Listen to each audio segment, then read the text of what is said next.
All right, so I'm reading the Dallas Morning News Scoop blog. This one's on wearing orange. And as you know me, I like to go down to the comment section, see what people have to say. And I found a comment quite interesting. Well, not really, but I found a comment from a gun control advocate that I'd love to respond to real quick here. So what I'm going to do is I'm going to post the comment and the captions, or I guess there's a title screen on this movie editor, and I'm going to respond to the comment bit by bit. So, without further ado, here's the first part of the comment.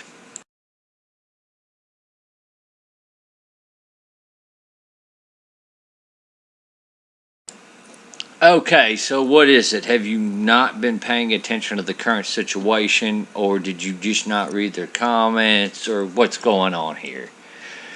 Have you not realized that we already do have quite a few gun laws on the books as is? And maybe some of these people are opposing further restrictions that we know aren't going to do anything to stop crime. You know, things that we know are at best only going to hinder our freedom, at worst maybe deprive some people of a tool that they could use to save their lives. I mean, just with that portion of the comment alone, I can tell either one or two things is happening here. Either one, you jumped into this without actually looking at what we had to say. You read the article and just bought into it hook, line, and sinker without doing any further research. Or you have been in this debate and you've just been ignoring the arguments that gun owners like myself are making.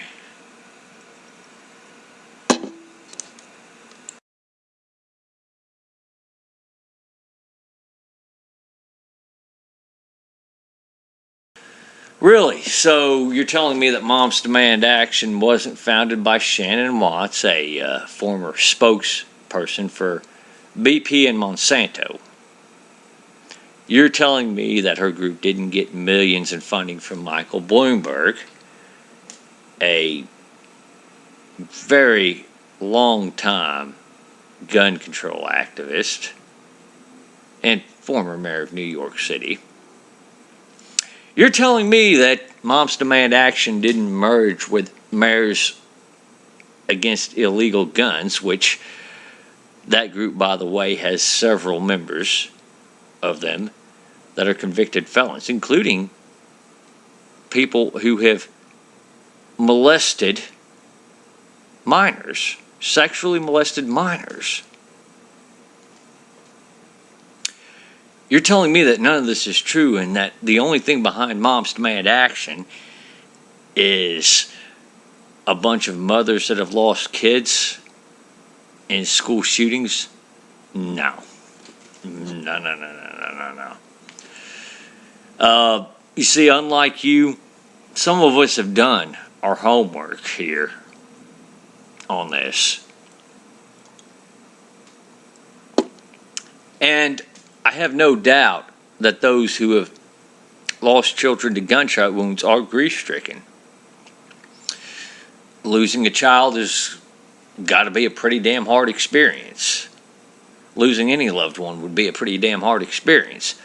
But that doesn't make them experts on the issue. And in fact, sometimes the worst state you can be in fact, most of the time, the worst state you can be in when you're making a decision is an emotional state. And that's just the fact of the matter. I mean, say this is your first time on the beach. You go out in the water, you go out in the ocean, you get caught in a riptide. Well, now you're in a panic state, you're fighting for your life. All of a sudden, does that make you an expert on surviving riptides? Does that make you all of a sudden know what to do to survive riptides in that very moment? No. I mean, now maybe you might figure out what to do in the instant and get out of there, or maybe, you get out of there with luck. But that doesn't all of a sudden make you qualified to be a lifeguard. It doesn't make you qualified on riptides. You get where I'm going at here. And you go on to say, are any of you parents who have lost a child? Well, maybe there's a reason for some of that,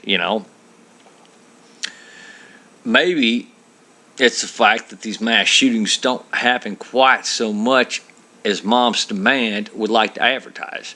Or maybe some of us would take proper steps to protect our children so we don't have to worry about our children going to an early grave.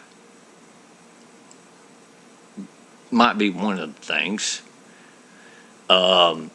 The worst part is that innocent kids keep getting gunned down over and over and over again. All right, you're making this sound like this is a norm, when in fact it's not. And I know gun control groups love to bring up 30,000 Americans die each year from gunshot wounds, or as they put it, gun violence.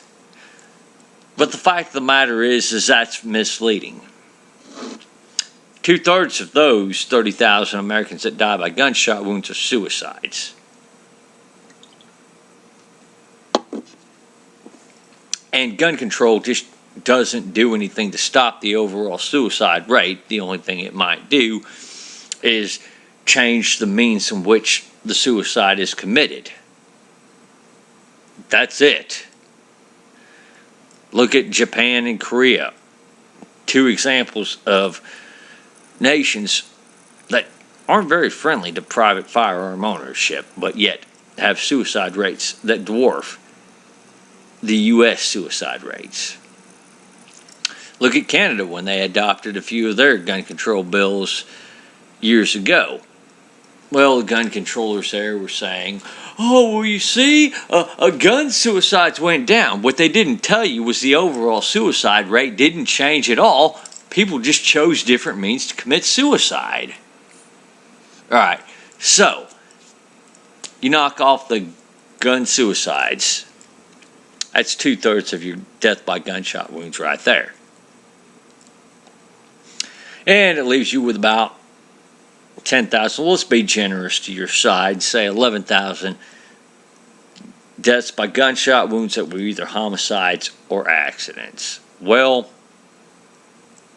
homicides take up about 10,000 of them, and we're going to be generous there and give you 1,000 deaths by gunshot wounds that were accidents, even though it's not that much in a year. But let's be generous here. So on the homicide portion of that, most of those homicides, the vast bulk of it, were criminals killing other criminals. And you could take off a good 9,000 on that one. And then a lot of them were gunshot wounds from police officers or law-abiding citizens protecting themselves. So it was a very small fraction of people in the homicide category that were intentionally killed, that were innocent kids intentionally killed by somebody else.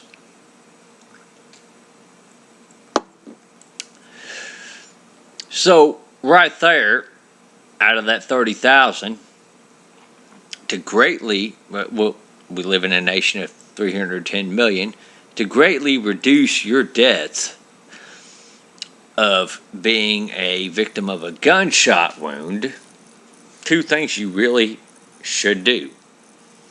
Keep your nose clean, keep out of gang involvement and criminal activity, and if you're suicidal, get help. That knocks off your chances of dying by gunshot wounds significantly. On the gun accidents, inflating the numbers to 1,000 to be generous to you gun controllers. Well, we're still in a nation of 310 million people, so your odds of dying by a negligent discharge are very rare. But there are 4 simple rules you can follow to reduce that almost to zero. Keep the firearm pointed in a safe direction. Always treat the firearm as if it's loaded. Keep your finger out of the trigger well till you're ready to fire. Be sure of your backstop and what's behind it. You follow those 4 rules, well, your chances of an accidental or a negligent death by gunshot wound drops down significantly. There you have it on that part. But this narrative of innocent kids keep getting gunned down over and over and over again, I'm just not buying it.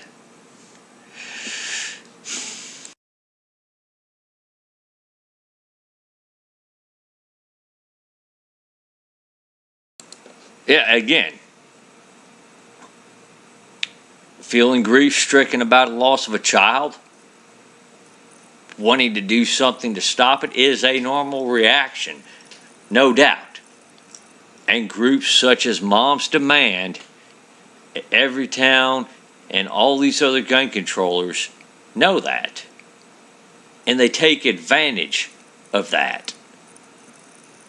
They use your children as shields to advance their agenda. It's not about stopping this. I mean, even the Obama administration admitted the Manchin-Tomei bill, which is the bill that failed in 2013, the same one that Obama gave the shameful day speech over. They admitted that that bill would not have prevented Sandy Hook even. They had to admit it. But yet, when it didn't pass, Obama himself came out to say it was a shameful day, and the children, and we just ignored the children, even though his administration was forced to admit that bill wouldn't have saved the children, which was the selling point to passing that bill. You want to talk about practical ideas that can reduce the number of innocent kids dying from gunshot wounds? Well, for starters, gun-free zones are a target for people like Adam Lanza. And if the teachers and the school administrators of Sandy Hook possibly had concealed weapons licenses and were allowed to carry the concealed weapons license onto Sandy Hook that day, and we didn't have the mentality that carrying a gun to protect yourself was such a bad idea, who knows? Maybe those administrators and the school faculty would have had a better chance of stopping Adam Lanza before he slaughtered those kids.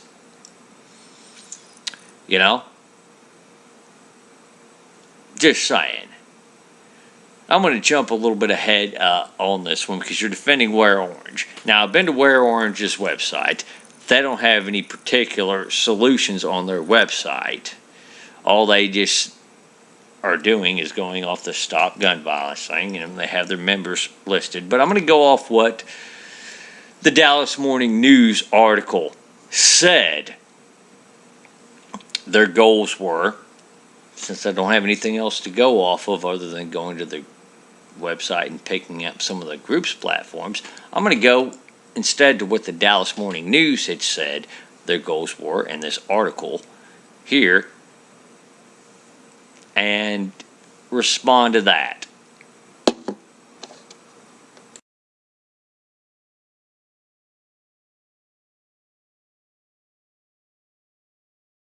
Okay, so they're calling for universal background checks, which I thought we already established wasn't going to prevent any of these mass shootings from occurring.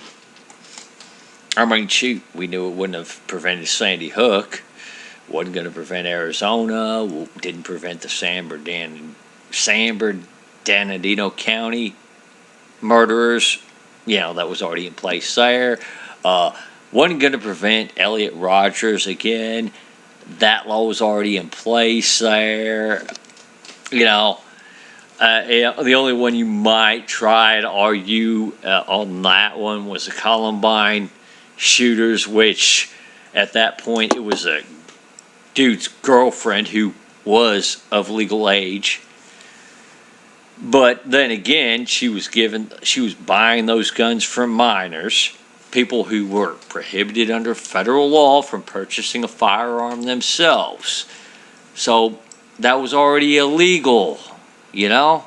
You think a universal background check law would have given her pause before she bought the guns for Klebold and Harris? I don't think so. And I would hope to believe that you weren't so naive to think so yourself. But then again, people have shocked me with how naive they really are in the past. Let's see. Expansion of gun-free zones. The very things we have told you are targets of these mass killers. And if you look at all these mass killers, anytime they've run into opposition, armed opposition, they've either killed themselves or surrendered. Holmes, the Aurora shooter, Breivik, the dude in Norway, Losner.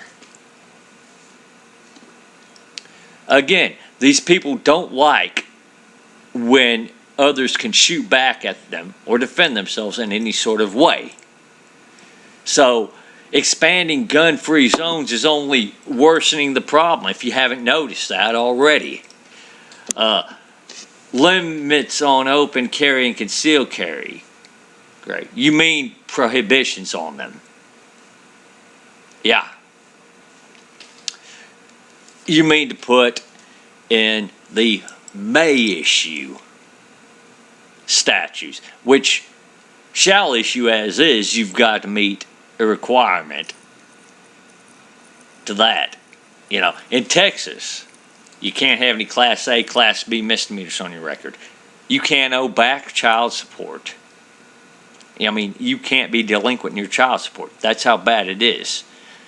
You know, just to have a concealed carry license in Texas. I know, I have a concealed carry license. So I know the rules to it. So, I mean, what real solutions are your rare orange people really supporting? You know, you ask that question to us.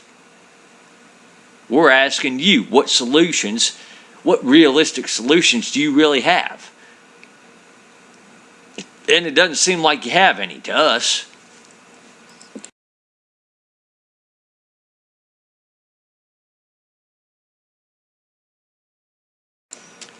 Well, to be honest with you, we already have a system in place on that one. And if you look at our deaths by negligent discharge, they're very few in comparison. At least to the amount of gun owners we have. They're definitely few. Alright. But, again, as I pointed out, the 4 basic safety rules, in all those cases where somebody died by negligent discharge, at least 2 of the 4 basic safety rules were completely ignored. But let me give you the basic safety rules to handling a firearm. 1. Keep the firearm pointed in a safe direction, meaning it's pointed at something, so if that gun goes off, or I should say if you have a negligent discharge, the projectile is going to go and hit something that you can live without.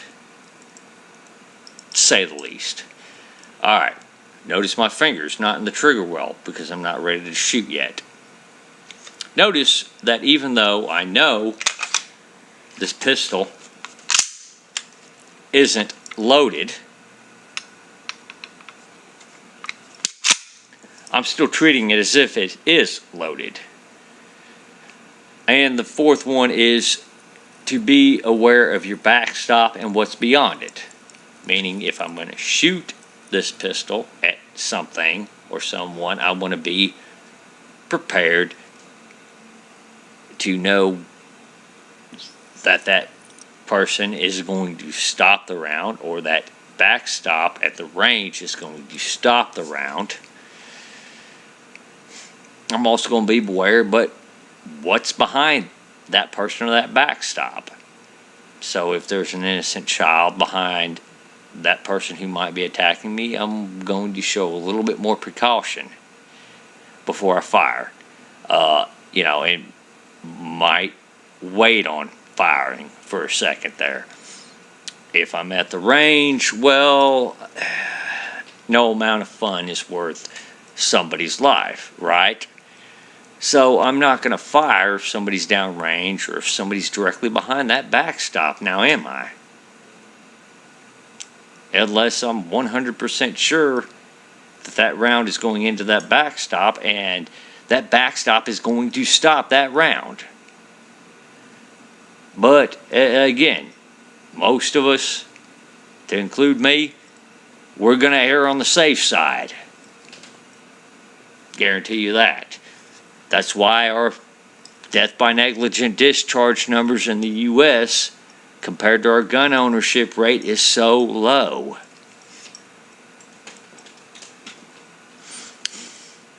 Do I know anybody who's been involved in a gun accident or who was? Well, yeah, I do, but guess what? They were anti-gun before the accident. They were anti-gun after the accident. And they didn't want to listen to people like me who told them, hey, don't do that. You know? It's amazing. All the people who I have spoken with who blatantly violate the firearm safety rules are the people who believe in these, quote, sensible gun laws. You know? And it's like, okay, guys, calm down a second here and listen to us gun nuts for about 5 seconds. You'll learn something. We can teach you how to operate those firearms safely. It's not some mystical puzzle. It's very simple. We're not magicians here. We just know what we're talking about.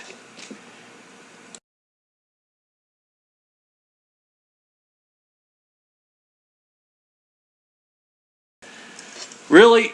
Are you being serious or are you being facetious? I'll tell you what, I'll give you the benefit of the doubt. I'll assume you're being serious, even though I know you're probably not. First step, eliminate federal and state and local mandated gun-free zones. Yeah. For the private property owners that want their place to be a gun-free zone, whether it's their home or their place of business, well, okay, that's your property, that's your right. But understand that when you're making it a gun-free zone, the only people that are going to abide by that are the very people who have enough respect for your life that in other circumstances they would be carrying. It would protect your life. The people that wish to do you harm, your guests harm, or your patrons harm, at best aren't going to give a damn about that gun-free zone sign. they're going to be, at worst, overjoyed by it. Hey, nobody to shoot back at me. They don't care. They don't care at all. And if you think all these gun laws are going to stop bad guys from getting guns, well, you're just mistaken.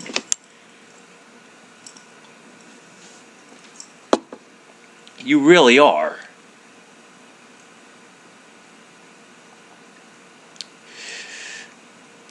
And on that note, I'm going to put it off to some final thoughts.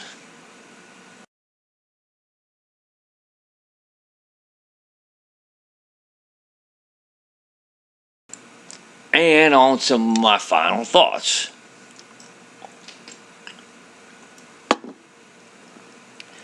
Well, if you want to have an open and honest conversation about this issue, I'm all open to it. I don't know any one of us gun nuts that aren't. But the fact of the matter is that you talk about Mom's Demand being just a group that just wants to do better and everything like that, and they just want an open, honest conversation. Well, why is it that they're blocking people like me on Twitter left and right? Why is it they leave their comments disabled on YouTube? Why is it if they want an open, honest discussion, why aren't they allowing for that? And the only conclusion I can come up with is that they don't want an open and honest discussion. You know, it was the SJW movement that coined the term sea lining. And I get the feeling that's now more of a projection from them onto us. You know? And that's just the fact of the matter. You know, you talk about their description of what AR and AR-15 means. Well, they'll say it means assault rifle, which is not true. It means armor-light rifle, named after the company that originally designed the platform. And the Armor-Light Rifle 15 is the most common platform. Many of us own them. It's the most popular platform in the U.S. And taking our AR-15s away isn't going to do a damn thing to stop crimes. It's not going to deter. It's not going to take away the lethality out of mass killings, out of those who are truly determined to commit those mass killings. Our worst mass killings, U.S. and globally, haven't even involved firearms. Look at 9/11. Did that involve firearms? I don't think so. It involved box cutters and planes. Look at the OKC attacks. Didn't involve firearms at all. The point is that somebody who's intent on murder is going to do so whatever the law is. Now, you can do one or two things. You can sit there and rely on mommy and daddy government to save you, to put all these laws in place to take away the tools that you could use to protect yourself. You can let them lull you into a false sense of security. Or you can say, enough of this, I'm tired of this. Let me have some agency in my own personal protection. Don't tie my hands. You certainly haven't tied the hands of the person that would want to kill me or anybody else there.